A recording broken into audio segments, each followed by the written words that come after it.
Oh. Yeah, we're not gonna... Bazinga. Bazingas. Oh my god. Welcome back to the Pondcast, everybody. What up? It has been a hot minute.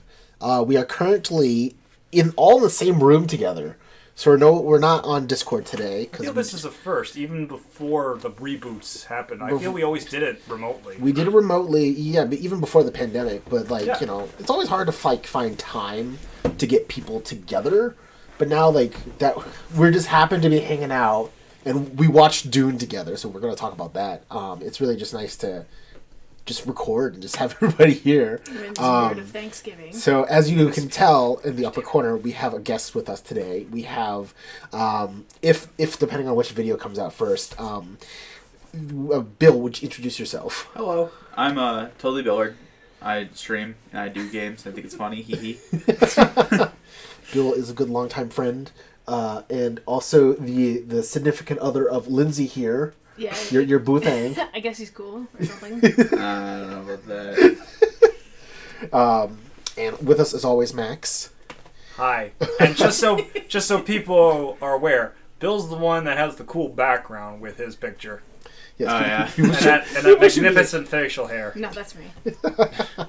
So I was about to say, Bill has a pretty cool background. You know, it's fucking just sick. You know, it's everywhere. Yeah, I go for that really that 80s retro bullshit. The color scheme. There's the Outrun Sun. The thing. vaporwave, synthwave yeah, shit. I'm a big fan of that. Outrun, yeah. Look up Vaporwave. It's probably the second picture that appears on Google. Yeah. So here's how our podcast usually works. Because I know you don't listen to it. You can call out. I've listened to a little bit of it. Yay! This is a witch hunt now. Can't beat it, man. Can't wrangle me up immediately. No, so normally we would go around and talk about what we've been playing, doing, watching, all that good stuff, and then we get into the real discussion of the big thing we want to really talk about at the latter half. So, since you're our guest, what have you been playing or doing recently that really caught your attention? I'm playing Metroid Dread. Oh man. I have to say that it's a nice return to form for Metroid games. It feels like for a while we weren't getting anything ever from Metroid or. Really... I was about to say everybody's waiting for Prime. Yeah, I think that's See, I'm not a big Prime guy. Never played it, so I didn't care. I kind of feel the same way. I feel like a lot of people will be like, they'd string me up high for saying that I don't like Prime, but I just think it's not as fun as people say it is. But Dread is a nice return to Zero Mission, Fusion. I like Fusion. Question for you. Yeah, if whatever. Metroid Prime had released on, let's say, the Xbox, or was compatible with a controller more akin to the Xbox or the PlayStation, You mean do you the think GameCube? you would like it better? Because the GameCube controller, it didn't really have a true two-stick configuration. No, because I think the thing about it was I just found it very boring. So, unlike a lot of the games on the Xbox at the time, I would say we're talking about games for Xbox at the time. There was Halo. A lot of it was fast-paced action games. So if Metroid Prime controlled more like Halo, you wouldn't like it. No, I think I kind of understand where he's going with it because you lose what made Metroid good. Yeah, I feel like bringing Metroid to a 3D space, for me, wasn't as entertaining as it could be. Now, there are 3D puzzles and stuff like that, but backtracking in a side-scroller like any Metroidvania, so Symphony of the Night or Metroid, you find that enjoyment because there's so many things that are locked. It feels weird in a 3D environment to do said puzzles and to backtrack because it More just room does, for confusion. Yeah, and plus it doesn't have that charm that you can put in and fill in the void of having it in a 2D space, where in 3D there's a lot of negative space where it's just how can you make every room look unique and different. Max is trying to say something. I'm not going to fight on this one just because I feel we don't want... You like Prime, don't you? No, like you Prime. can like I Prime like all you Prime. want. That's fine. I like Prime, and I played it on the You never Wii. played it. I have played Prime. I never make it to the end because I get distracted with something else. Yeah. I like... Look, I'm going to get really there one good day. then. I own it 5 different ways. I'm going to get there. It's I have real- a backlog, okay? sorry. I'm working on it. I'm going to say that we needed Prime to get to the Dark Souls of our times. You know, we needed that 3D back and forth adventure. I'm looking actually weird right now. I have now that completely lost you. I have no I'll idea explain what it to more. do. No, It's the first Souls game, yeah. Because Okay. the Castlevania thing, we were always traditionally with the 2D space. Sure, yeah. And Prime took it into that 3D status. it was, I'd say, a groundbreaker in that. And then we didn't get another one like that until Dark Souls. That's what I'm... Or Demon Souls. I'm sorry, with the purists here. The fact that we're in the same room means I can glare at you from across. So it's really weird for me to pick up, but I see what you're saying is that it's... The element is different with it being in 3D. Like, there's almost a little more challenge, would you say? Yeah, and I'd say I respect it because it had to take that bold step in a first direction. It couldn't always stay in a 2D thing, or else we just never get a Metroid game. It's like Mario. It's like when Mario jumps to 3D and jumps to 64, it added a whole other layer of gameplay to it. I do understand the need to innovate in order to maintain relevance. I do get that a lot of games back in the day really had to move and transition to 3D because they're trying to compete with the next gen market, the market itself, and because people are losing interest in like shit like that, right? But now we're at a time and a place right now where indie games are all over the place, and everybody's like going back to that form, back to isometric, back to over the top side scroller, all that shit. Well, and the other thing I'd say on the Prime is to give new life to the Metroid series. That step had to be done because it's like a Dragon that we have been playing. Oh, Irving. It's like the Yakuza series, because Yakuza. He's saying it on purpose. I swear, I'm gonna kick you. I know. I will kick you. It's like the Yakuza series. Like it was a good old fashioned beat 'em up, and then Like a Dragon came in, and it was gonna be a reboot anyway. So they were like, "Hey, let's go full crazy and make it a different play style." And then I was like, you know what? I can get into that shit. I feel like I'm the only one here that's played like the old Yakuza games. Am I right? Yakuza, yeah, because I played Kiwami. I played the first Kiwami. Oh man, which was a remake or a reboot, remake, not reboot, but a remake of the. Kiwami was one of those games where I feel like they replicated the game, but almost too perfectly because it almost didn't innovate from its old PS2 design. Oh, okay. Yeah, I love visually it looked good though. Yeah, visually great. So 0 is fantastic because it didn't have to remake anything, but 2, the remake of 2 is like I would Kiwami say 2, it's my favorite in the whole series. Ooh, okay. But the problem with 1 is that they wanted to be as faithful as they could. Yeah, just for the fans out there. But a lot of the game mechanics are kind of archaic and old, and some of it you have to rely on spamming, which kind of sucks. But I think they realized that with the second one, so they kind of fixed it up. So if you guys get there, it's really good. I would highly suggest it. It's fucking fun. Are we allowed to swear on this? Oh yeah. Okay. We swear all the time. I'm pretty sure like 2 episodes ago we made a 9/11 joke. We're we're assholes. Yeah, we're going to hell. So if you know, you're going to hell. I don't think I was on that episode. So let me back up. So what I'm saying about Dread is that so it's. I feel like it's one of those games that's going to age very well, which is super nice because like you play Zero Mission, ages well. Super Metroid, ages well. Destiny Fusion. I mean, Destiny Fusion or is it Zero Mission? Fusion. Fusion's going to age very well. Other M clearly is aging very well. Dread's going to age very well. Dread's going to age very well because for 1, it looks pretty good, and 2, the gameplay is really solid. All the side-scrolling Metroids are kind of in the same continuity, right? Yes. And all the 3D Metroids are in the same continuity. Yeah, but so they're Metroid Other M kind of falls in this weird halfway point. So is it its own thing? I don't think Prime actually is inside the actual like Metroid. Well, I mean Prime 2, Prime 3, Prime 4 are in their own thing. Yeah. And then all the Federation side-scrolling. I forgot what they Don't talk about that. Oh, and Hunters? Oh yeah, for the DS and the pinball game. We can't even forget.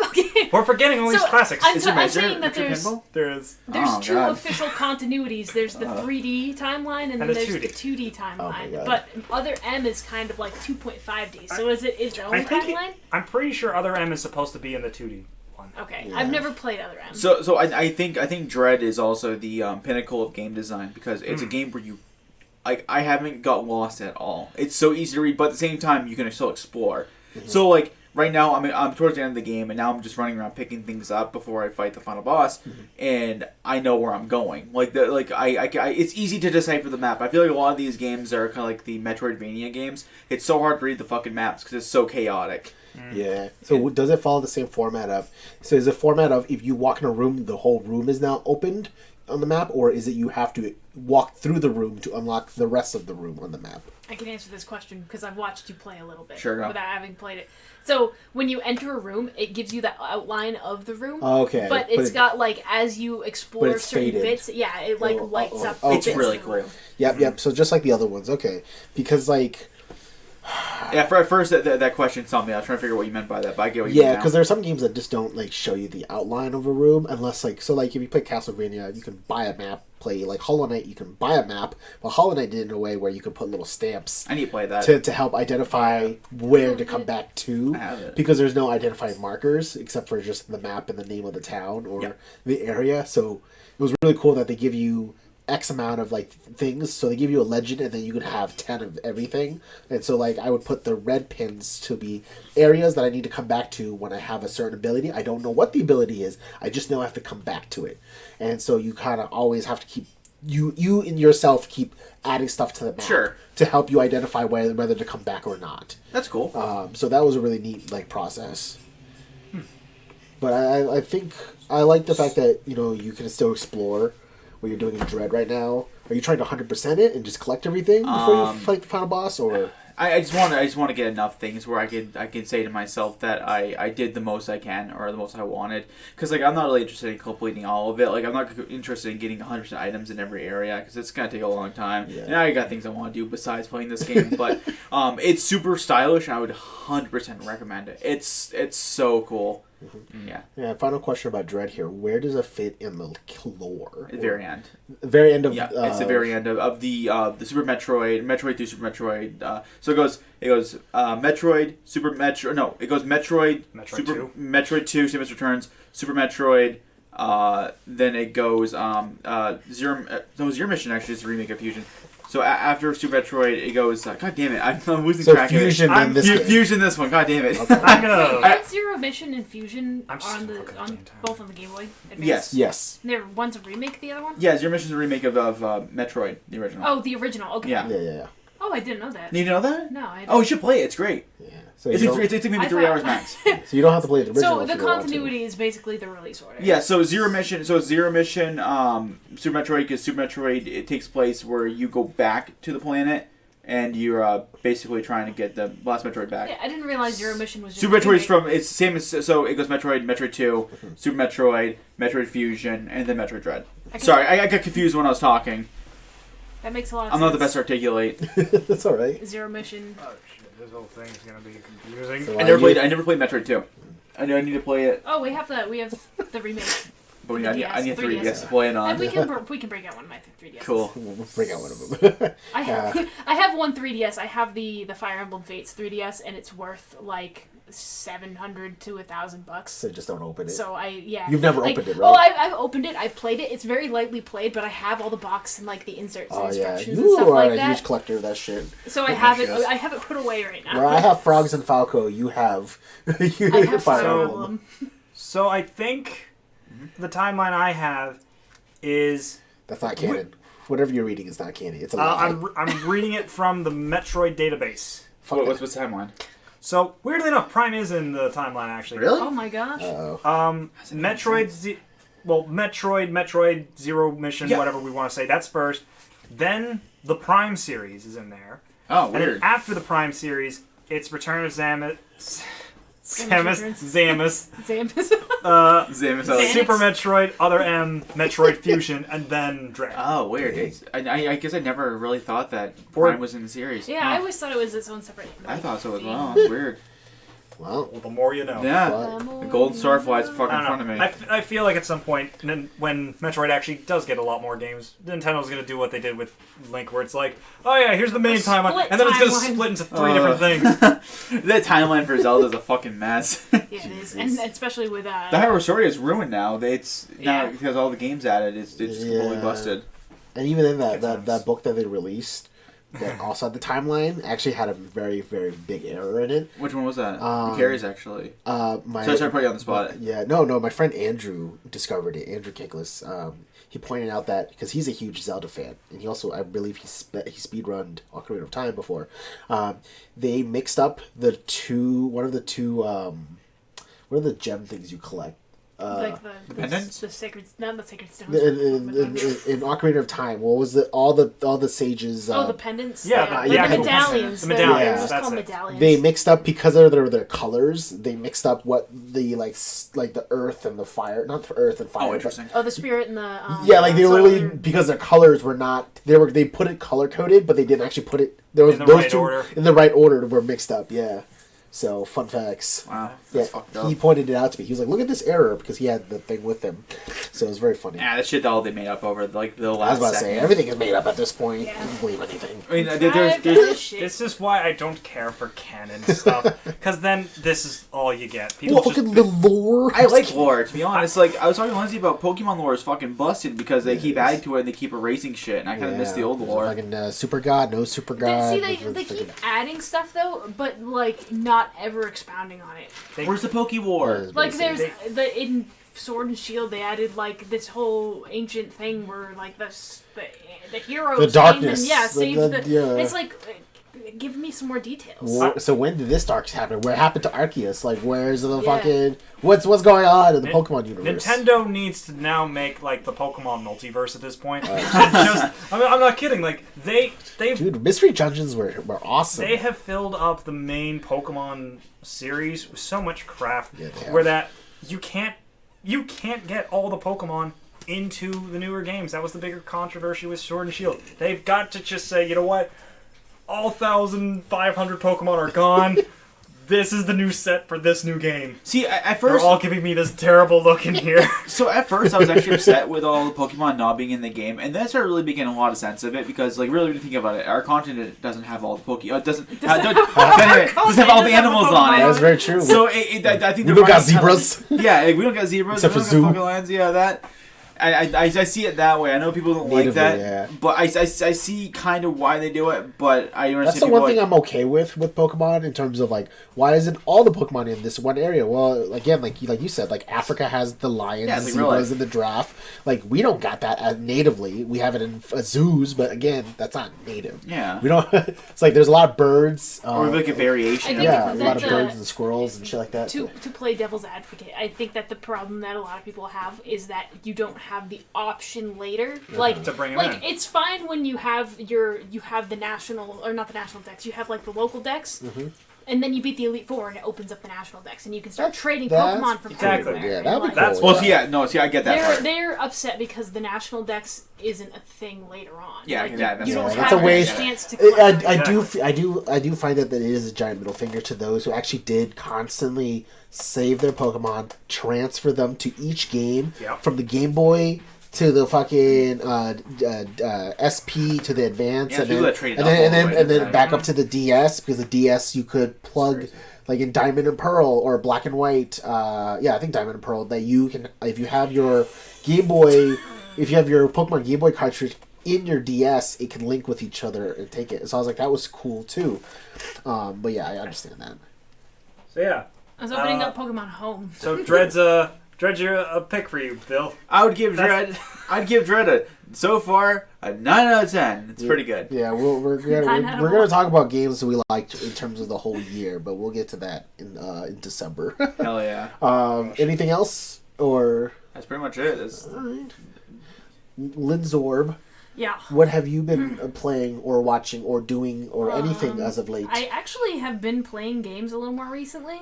Like Did you also get the awesome Xbox Series S? I bought actually this week an Xbox Series S, Hell yeah, dude. and I wanted to hold out for a Series X, and that didn't happen. That's I said I impossible. had the opportunity and I took it, because I refuse to pay scalper prices and more than retail for Fuck anything scalpers. game related because scalpers suck. And if you're a scalper and you're listening, this is the next war I'm starting.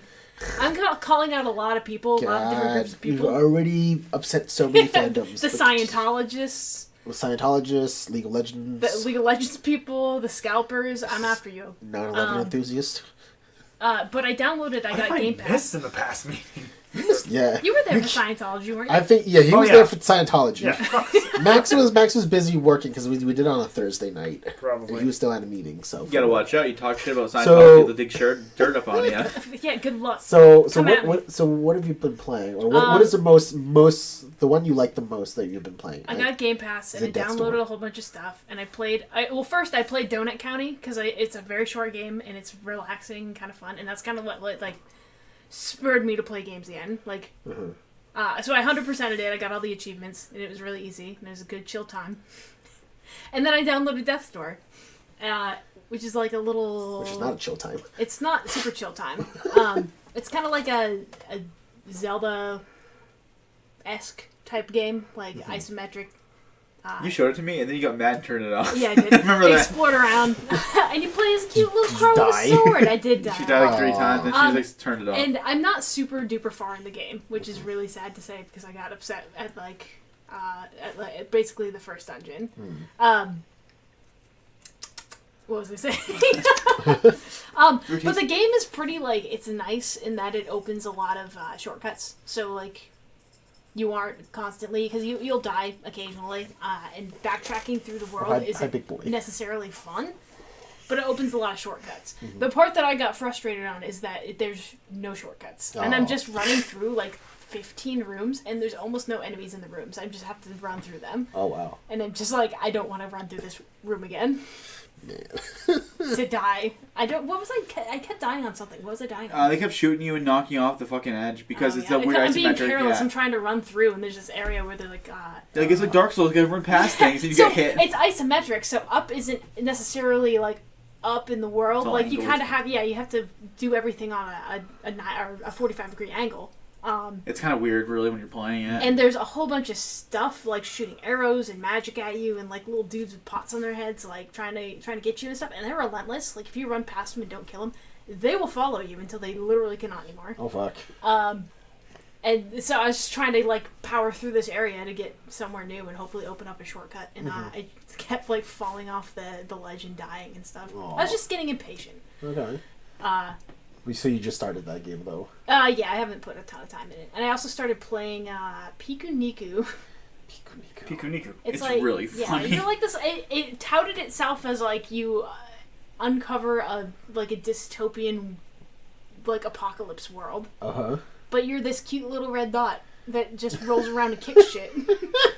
It's so goofy. I was watching her play and I was like giggling because how stupid it was.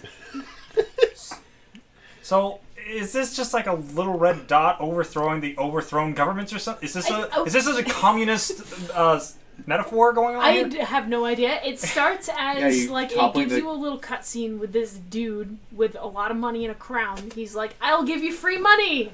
All you have to do is collect your junk and give it to my robots, like my drone robots. Oh. And he's like, but I'll give you money. It's free. You don't have to do anything. Just stay inside and I'll give you money. Oh. Yeah. Oh. It's cool. I've been surveilled. Okay. I've been called a beast and a monster. It caged you. It's a good time. And I'm a cute little red dot. I don't know what's in the game and what's real life or what you're talking about right there. It's all in the game. I observed it's it earlier. It's a little 2D platformer. Oh, okay. If that gives you any Okay. context. It's not like it's a neat little indie game. I will have to look this up. Piku-Niku. It's on Game Pass. Oh. There we go. I just downloaded a shit ton of games on Game Pass. There you go. I have to get back That's into a good Destiny. start. So I promised some people I'd play Destiny with them. Oh yeah, Destiny because or that's Destiny all 2? Destiny and the expansions are on Game Pass too. Holy shit, yeah. That's true. Fuck. I mean, you can just use that fucking level booster, just skip all the way to the new content. I It's could so carry dumb. over I have a Titan from when I originally played. I know, but Well, you're there you gonna be like mega under leveled Yeah, at this absolutely. point. I was like, yeah. might as well just start over. Shit like that. Ugh. So I'm gonna save you for last, Max, because I know you're gonna talk about Like a Dragon, and I would love to hear your opinion because I've Maybe already. I haven't played Like a Dragon. Yes, you have. We've talked about this constantly. Fair enough. So, Sora came out for Smash Bros. That's actually, it was the day before it was like a few hours before the the Nintendo Direct. Not even the because the Nintendo Direct was like, oh yeah, Sakurai's going to show the last character. Like, fuck you. It's the day of the original Nickelodeon All-Star Brawl release date. Oh, yeah, it's like, why would you do that, Sakurai? I actually saw that on Switch available at Gamebox. Oh my Why didn't you god. buy Physical it? copy? We could Physical be playing copy. right now. Jesus Christ. We could be jump Wow. canceling I did- Michelangelo to stall the game infinitely. Because I didn't. Is that really a thing? Yeah. Yeah, we could have made content. Well, I didn't know what was gonna happen. Yeah, nobody does. You like That's do you the like point. Sakurai putting the fucking posters of Sora on the wall? Yeah. Like 4 posters. I thought it was the funniest thing. I'll show you a he's meme cool. with those photos. It was hilarious. Hell yeah. Alright, but anyways. But that happened. But I actually didn't get to play much, and I actually just did yesterday with a bunch of my my Twitch moderators. We were playing, and it was a good time. But I was just like, man, he's light as hell, and like I'm glad that he's in the game, but I'm not gonna main him, which is very sad to say. Even though I'm a very very big Kingdom Hearts advocate and Kingdom Hearts fan, but it's okay. I still have the games to enjoy on. But I've been playing a lot of Rivals of Aether on my free time, just practicing and just getting better at that. I've been having fun with it. Rollback Netcode is still in beta, so that's great. Dan Fernacey, I love you. I say this like every time. I say this on like every podcast. Fernacey, let me marry you.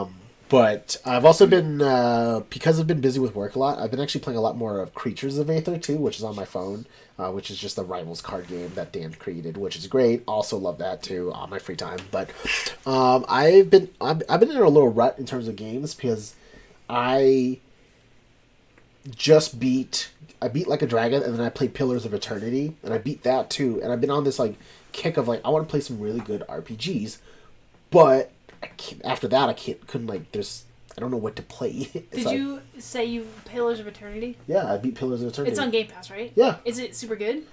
I liked it. Downloaded It was done by Obsidian, right? It was done by So Obsidian. it was done by people who did New I did not Vegas. play the second game though, Pillars of Eternity 2, which people didn't. they do Outer Worlds? People kind of didn't like. Okay, that's what I thought. So, but Pillars of Eternity is really, really good because it has this thing where it's isometric, and it's a CRPG, which is a computer RPG, and it has this. It's like Diablo, right? A little bit different because it has active pausing. So you literally control up to party members of 6 people in total. And when you get into fights, you literally will push the button to pause to then micromanage individually all your teammates' moves. Unpause, watch it go down, pause again. And like there's something about that where you can just micromanage your entire party to kind of finagle your way through. And Max pointed out it's kind of like Dragon Age Origins originally, but without the 3D, the third-person view, it was isometric, and you have a bigger party cast.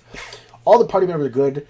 It's text heavy. There's a lot of reading in it, but my God, the world itself, the lore, the environments, the characters, the cast, the writing is all solid. It's an Obsidian game. It's solid work, right? Yeah. It's fantastic, and just the fact that you can also. They designed it so like all your stats when you create your character, there's no min-maxing. You can't just like put all your stats into one thing because it affects you in the long run if you don't have other things. So you got to really kind of pick what you really want. Like just follow your heart and just suffer the consequences. Don't other people can just min-max and break games. This game doesn't do that. It's like so when you're out in the world and stuff. Like I remember when I beat the game and I was like level 12. And even the final fight was a little challenging. And there's actually a few boss fights where I was like, I had to reload my save, and you're really going to save your game a lot. I reloaded my save like a few times just because every time I fought it, even though I try to do the same thing, it's impossible to do the same thing. I had to reposition my party members just a little bit so they don't all die at the same time, and I have to like micromanage and like do my shield spells to give my whole party buffs and it debuffs the enemies and stuff in the cat. And I like there's something neat about it and it's something rewarding, and I really enjoy that. It was fantastic. I loved it. So and again, a lot of reading, but it's well worth it. It's a good story to go through, and I think I invested about 35 hours into it. It's on my download list. Yeah, like I have it downloaded, it's ready definitely. I definitely say it's worth playing because after I felt very satisfied going through it.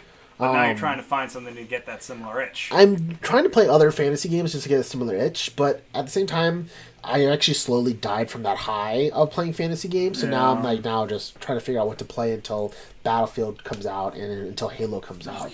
at this point. But actually, I've continued my playthrough of Star Wars: The Old Republic because it's on Steam, and I still gotta trudge through my bounty hunter character, which I'm level 34 right now. Jeez. Sure. When does Battlefield come out? Battlefield comes out November 12th, so 3 weeks from now. That rocks. Let's go. Is it 3 weeks? Yeah, 1, 2, 3, 4. Yeah, about because tomorrow's the last day of October. Sorry, November 18th. Sorry, November 18th. November 19th. That makes me even sad. Exactly. It's still 3 weeks then. Yeah, it's still 3 weeks. Yeah. But so the thing is, like, I'm still so another 3 weeks. But right now, I loaded up my account and played The Old Republic, which is made by BioWare. Well, BioWare is still pretty good. Mm-hmm. So there's for fucking MMORPG, there's a lot of single player content. Like the whole thing is single player content. And I'm like almost 20 hours in, and I'm only level 36, and I'm still like going through my actual single player story right now of my bounty hunter run. I haven't gotten to max level, and I haven't done end game content. And even if I did, I would switch and make a new character with a new path, new class, which has their own separate stories. There's 8 different campaigns in the game that have their own like thing, paths, planets, all that shit before you hit end game, and then you can do whatever the fuck you want. So, like, right now, I'm a bounty hunter, and I'm, like, in the Great Hunt, and I'm trying to find a rival bounty hunter who killed one of my friends. Like, I'm on the blood hunt right now. Let's go. But, like, I still have to be a Jedi, I still have to be a Sith, I still have to play, like, a regular soldier, and see what the story is with that. And I think that's really cool, and it's all voice acted, and you have the Mass Effect wheel voice option, so you can just click what you want to say, and your main character is voiced, too. So you can hear it play out, and you can also have a sexy voice. Yeah, or it depends. She. My bounty hunter is a male, but he also has a nice voice. But I don't know how the other voices for the other classes are.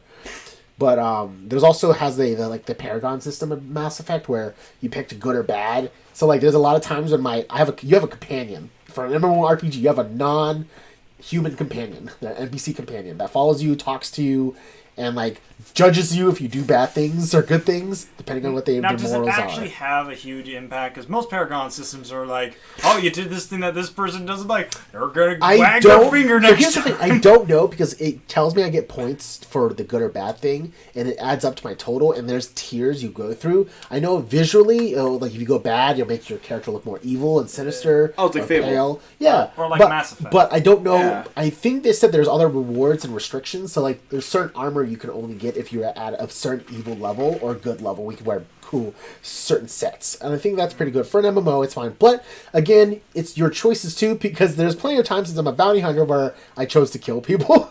Yeah. There's a mission where I was like, I had to go in and free one guy, but the one guy was in a slave camp, and he's like, "Thanks for finding me, but can you free the other slaves with me?" And you're just like, No. And then the other slaves die. Yeah, no thanks. And it's like, this awesome. And your companion's like, I don't like that. It's like, I don't care. It's not like she's going to leave me. Like, your opinion's not worth it. Yeah. Exactly. So your companion does approve and disapprove of your actions, which is great. But it doesn't mean anything more than just, oh, at the point, have done that. I don't know yet. I cannot say until I get to the end of it. Because when I get to that end, maybe it will affect something in the story. Who knows?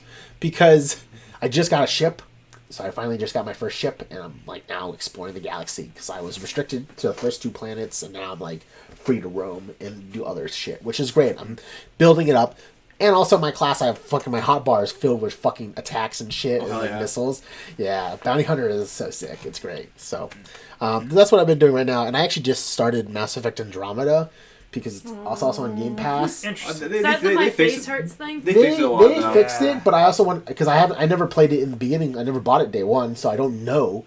So I want to see if it holds up, without knowing the fact that there's many bugs and glitches. I want to see how it holds up in general as a Mass Effect game. I thought they fixed a lot of them. I was gonna say it's been like 3 or 4 years. But what I'm saying is like play it without the idea of the bugs in your head. Yeah. So I just want to see how it is without having the idea of bugs in your head. How it should have been released. Correct. Yeah, because I know that they redid I mean, there's still some problems. I've already found some problems. No, that's just it. It's still in the ideal state they'd want to have done. So I'll see how that goes. It's gonna have a bug or two, but I think they redid a lot of the characters' faces because when they released, they looked like goblin people. And they had like no eyelids. Yeah, they're terrible. Hilarious. They never blinked, and they acted really robotic and strange. Nice eyes. Yeah, my face hurts is the weirdest one. Yeah.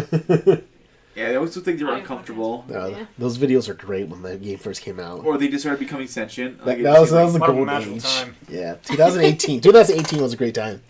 All right, Max, tell us. So let's see. I've beat Fallout New Vegas. Obviously going for the Anarchy run. Oh! What? Three Dog. That's from That's Fallout from 3. Fallout 3. That's I from know, Fallout 3. I think about it a lot. Yeah, Three Dog. this is Mr. New Vegas telling you. Oh, yeah, Mr. Vegas. I remember you. Yeah. I used to listen to the classical music radio station. And a whack and a I crack and a did whack too. and... I used to listen to the fucking like orchestra music. Yeah. I- It's the only way to play Fallout. I do like the classical one. I kind of miss that they didn't have like that type of classic radio thing in New Vegas, but yeah, whatever. Beggars can't be Or choosers. Big Iron all the time. The big iron. Big Iron. Big Iron. Iron on is it. Oh yeah, they had that one. Or man. Johnny Guitar. That's the point where I'd never A lot of sneak good in the ones. game because I always had the radio on to just have music Well- in the ambience of the open world. Well, that's actually it. Like in New Vegas, I did the very tough thing of not playing the radio. Wow. Wow. Like that's because you'd find the radio scattered throughout the entire area. So whenever I found a radio, I was like, "Oh, finally, I can turn it on and see what happened." Unless I like did something that really impacted, because I remember it so much that I'm like, "Oh, this should have changed the news cycle or whatever." So then I'll turn on the radio and wait until I hear like that. Fallout 3 when it did it, where if you did something, it would like you Right. would hear what you did. That was rad. The savior blew up fucking Megaton. Yeah, He's they an asshole. admonish you like, oh yeah, I did do that, didn't I? That was some funny shit. I did kill younglings. But anyways, so I did that with New Vegas, and so I did New Vegas, downloaded Back 4 Blood, tried that for a bit with Andy and my brother. Mm-hmm.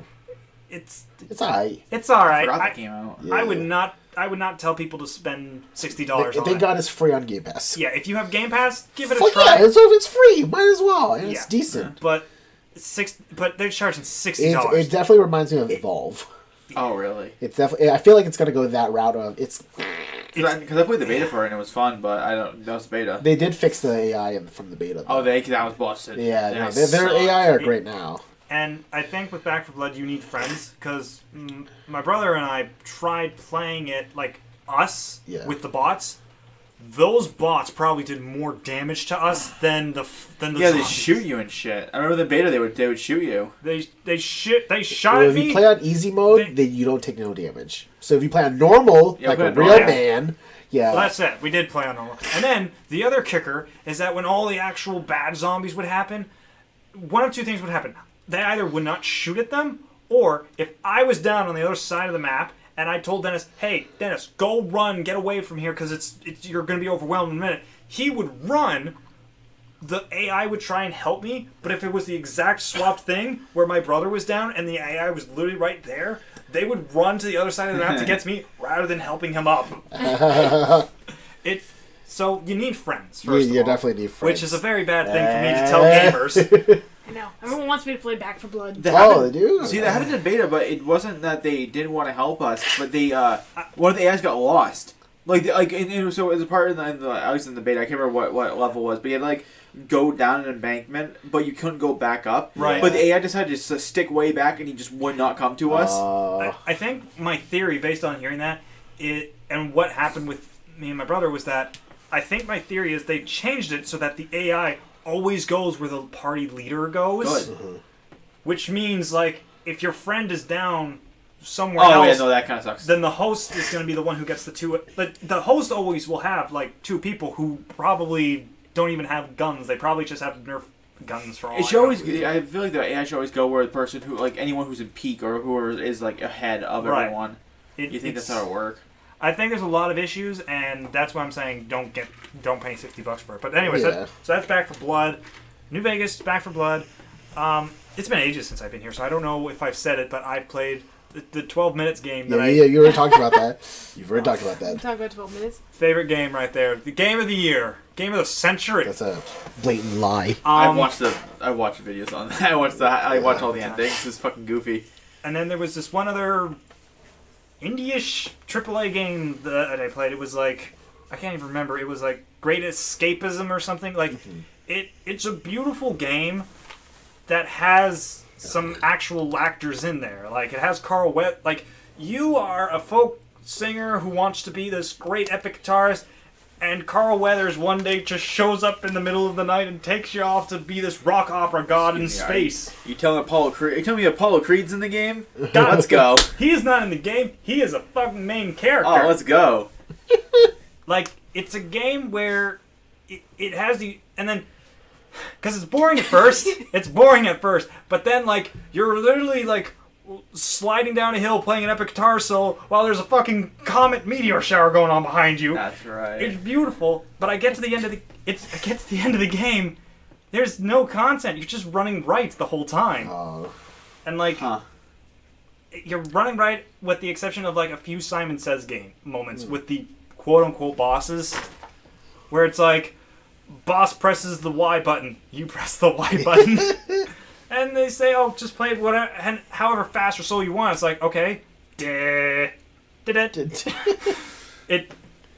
a beautiful game. I just wish there was an actual game in it. So those. I'm trying to think what else. Did you ever play Indigo Prophecy? That game is that the game from the guy who did Heavy Rain? Yeah. I've been interested in playing it.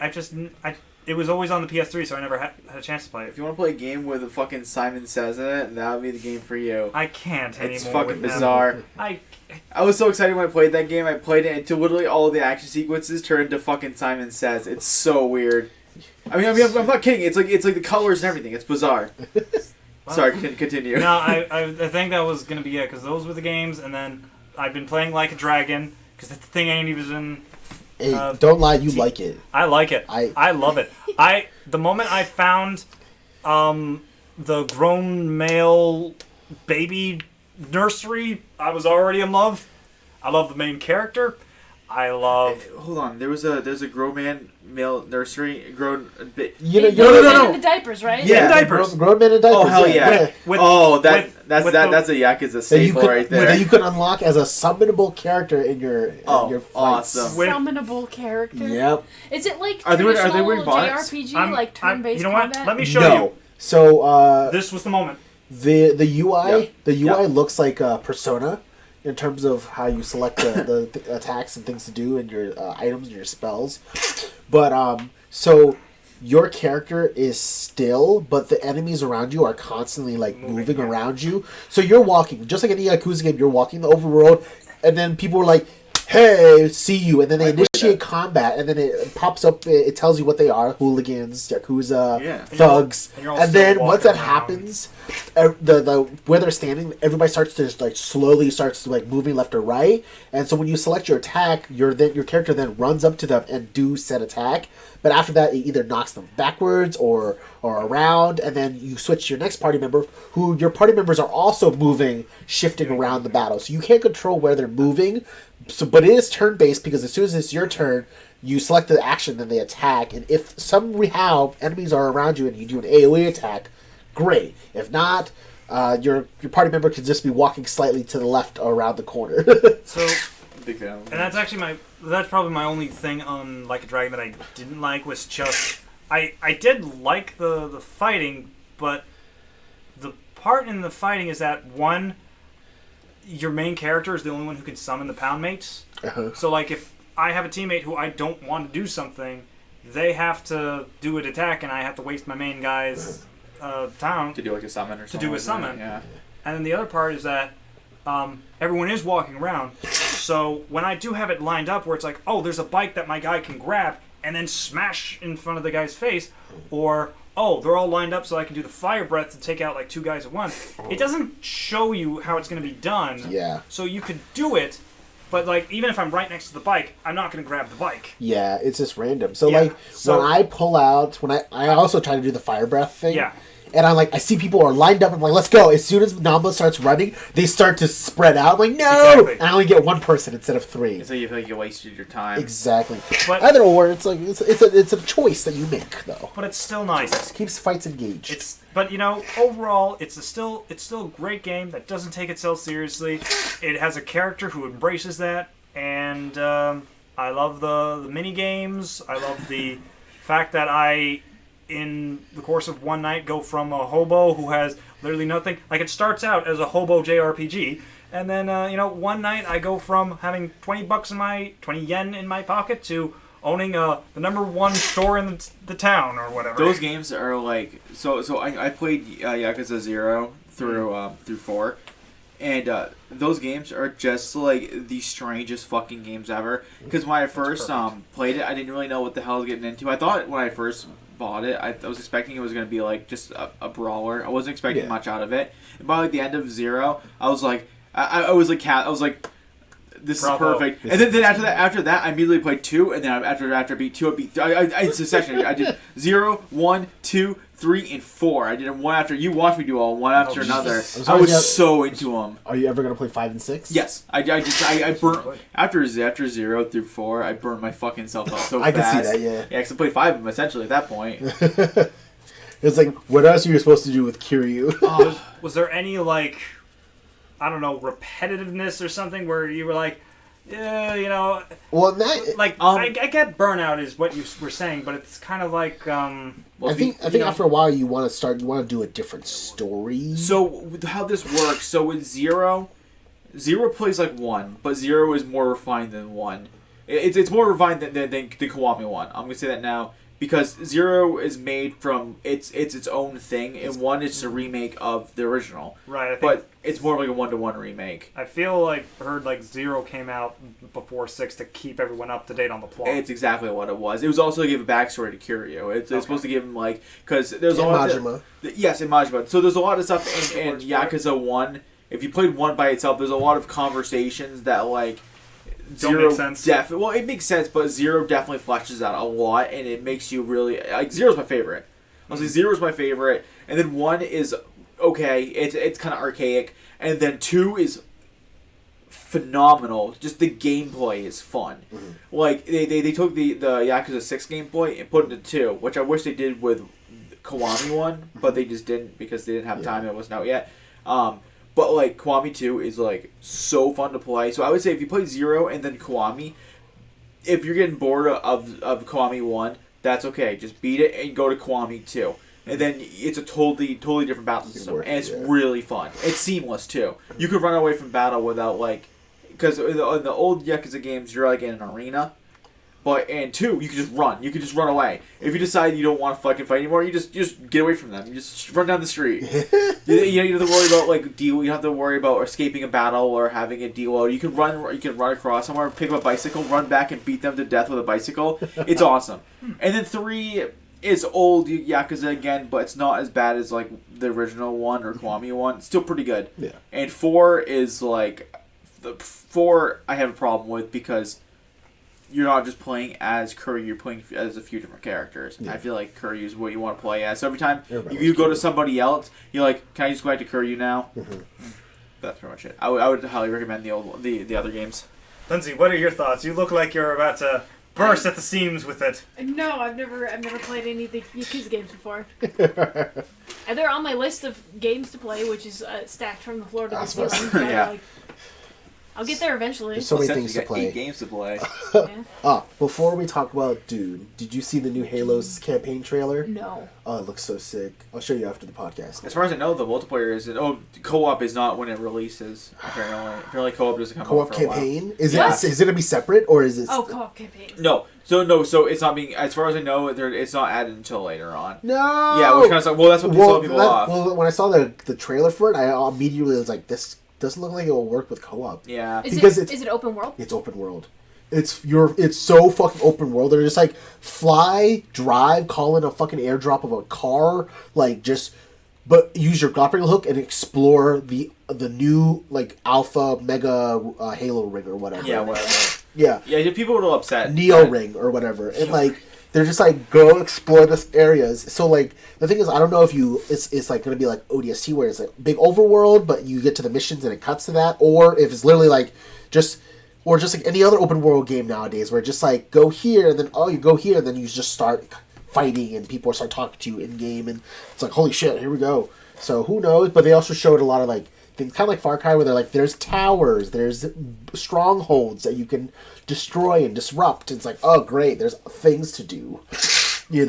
like things to distract you now in different regions. I am kind of sick of games doing the fucking watchtower things. Like every fucking Ubisoft game does it. I don't really want more of it. I was playing Shadows of War and they did this and that. Yeah. Like, go to the towers to unlock the map and the key areas. I'm like, fuck you. Like, why can't you find a unique way to do it? Maybe like go through a dungeon or something like that and get in the fucking map or something. Like, just do something. Yeah, I It's even got not tired a of that. tower. Far Cry 3. It was like, fuck you. Dying Light did that. Dying Light had you fucking climb towers. I'm sick of it. It's so boring. And even Assassin's Creed, you have to go to the towers and link with the bird. And yeah, like, I get fuck. the fucking Icarus can fly in circles.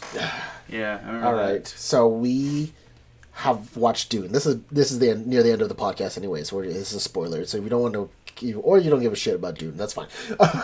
Yeah. But we just watched Dune Part 1 on HBO Max. Official part 1. Official part 1 now. because they've said they will do a sequel. Whoa.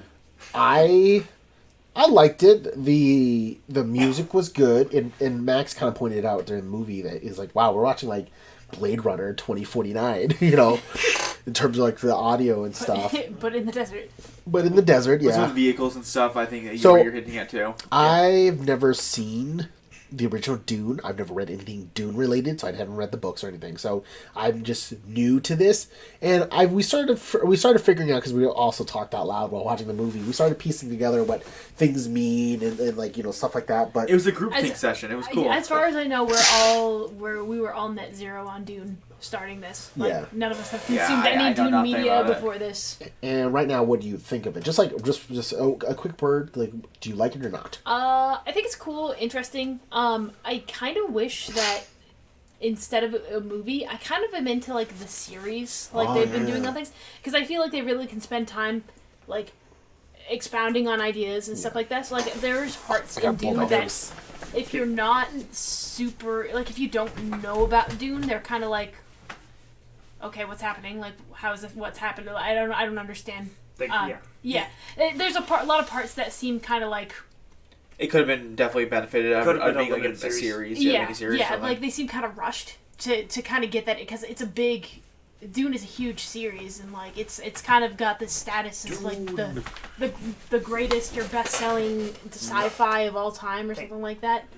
I don't know how true that is. I don't know think people call it's a cult classic apparently. Yeah. So it's got this huge, this lore and stuff to deal with, and I think it would have benefited from being a longer format. I watched a video where somebody said the original Dune actually like had a Star Wars scroll and a woman reading, but they were just to tell you what each word means. Oh my God. To give you context to how confusing this movie will be, because they're not going to explain what specific words mean. Well, I think even then, that original Dune was like, I think that was supposed to be like 4 hours long or something. Like, it was supposed to be a long. It wanted to be very long, but it was also very expensive for back in the day. It was the original Zack Snyder's Justice League, where there was so much content.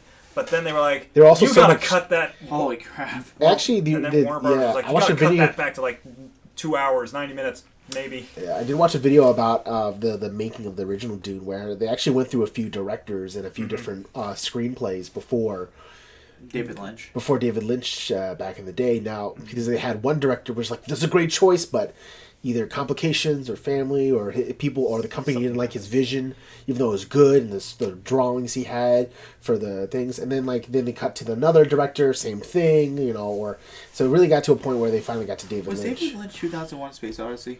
No, that that's was Stanley Kubrick. I'm an idiot. Stanley Kubrick, yeah. Yeah, never mind. Sorry, I don't remember which one's which. But actually, just going back to what Lindsey was talking about earlier about making Dune a limited series, like that, I find it ironic because DC just literally did the Injustice movie adaptation, and the biggest criticism is that it's a kind of well-known series, and they've changed so much, but also that they crammed in like what was supposed to be this very long story into this 90-minute flick that. Movies do that and it pisses me off. But they seem to be like, there are people that are doing it the opposite. Like The Hobbit. They made 3 Hobbit movies. That could have easily been one movie. Yeah, you didn't need a fucking I series. just rewatched that. Yeah. And I can literally tell you, I still counted. I don't know what the fucking Fifth Army is. I swear to God, it's the fucking Eagles coming in at the end. If the Eagles are the Fifth Army, fuck you, movie. Wait, didn't we go through the armies? Yeah, I'm pretty sure we did last podcast, a few podcasts ago. But I actually watched it recently. And I counted. I was like, movies. There's humans, there's elves, there's fucking, there's the orcs, and then there's the dwarves. And so, and then like near the end, like fucking eagles show up with the fucking that one wizard who talks to animals, and the eagles show up and drop off the fucking morphing bear guy too. It's like, is that the Fifth Army? Fuck you. That movie is a green screen fucking nightmare. It is. They didn't need to do Lord of the Rings dirty with that. They just fucking made it one movie or just not make it at all, or at least put some practical effects in there. But anyways, with like Dune, like. I really got. I don't know about you. I kind of got bored. We're in the spoilers part, right? Yeah. We're in the spoilers part. Yeah. Okay, let's go. I want to hear it. Cause like I really got bored after the big invasion happened and everything, and like after who was it, Uncle Fern or whoever the big fat baldy guy. Yeah. I don't remember the guy. I call Uncle Fester. Uncle Fester. Uncle Fester. The whole time. Uncle Fester. Once we got Uncle Fester to be like kill them, and then he goes back into his oil bath or something, and then I kind of was out at that point. Like they could have ended it at Oscar Isaac doing all that. There is definitely, that would have been a good end of an episode. There is pacing stuff, but that was just a setup. And the pacing was fucking weird. Like there's a part pacing where was really weird. It went from super slow to like really really fast. Yeah, and then they got invaded immediately. It was weird. Yeah. Like it was like they showed all the high octane shit. Yeah, it's like we're gonna help you. We're gonna help you. We're gonna get all this random stuff, and then immediately they're getting attacked. I'm like, what the fuck's happening? The original Dune is kind of revered for being like this huge. It's like a lot about. It's kind of Game of Thronesy, and then it's a lot about like the politics and like the environment. It is on HBO Max if you want to watch the original Dune. And they don't really like lay into any of the they kind of mention the politics, but they don't really like give you any of the context. Like there's this struggle. They say the House Atreides is like one of the most powerful, like has well-trained army, is really powerful and stuff like that. Not from what I saw. Yeah, they don't really show that at all in the movie. They just show them getting their asses kicked, and like they keep mentioning this Baron and this Emperor and stuff like that, but you don't really get the context of like why is the Emperor afraid of House Atreides, and like what's the relationship between the Emperor and the Barons? Like what are they? I can't remember the name. Can I say, they have guns, but they use fucking swords. It's the most bizarre shit. Well, I mean, they have that shield that stops things that are too fast. Yeah. So I think the idea is that guns are useless against this armor. Hence why they're like, we don't need guns anymore. If you shoot it, it's just gonna bounce. I guess you got Marine. I kind of forgot about that. That's like an integral part of the. But why can't they make fucking energy like laser guns that go through your shield? They did have laser that went through the door, and they were all afraid of it.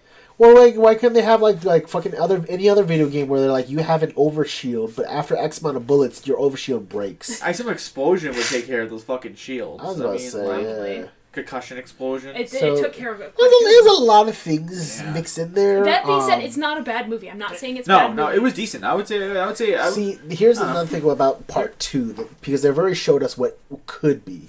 Right, and what will happen, right? Obviously, him getting used to it, becoming one with the natives of the fucking planet. But that's the thing, though. We're gonna do the same thing. We're gonna fucking spend like half the movie of him like training and undergoing, learning their ways. And then, Star Wars. Yeah, exactly. And then like fucking when did we get to the cool fight? When do we get to 5 armies? The third movie? When do we get to the 5 armies? Are they gonna fight Uncle Fester? I want to know. Exactly.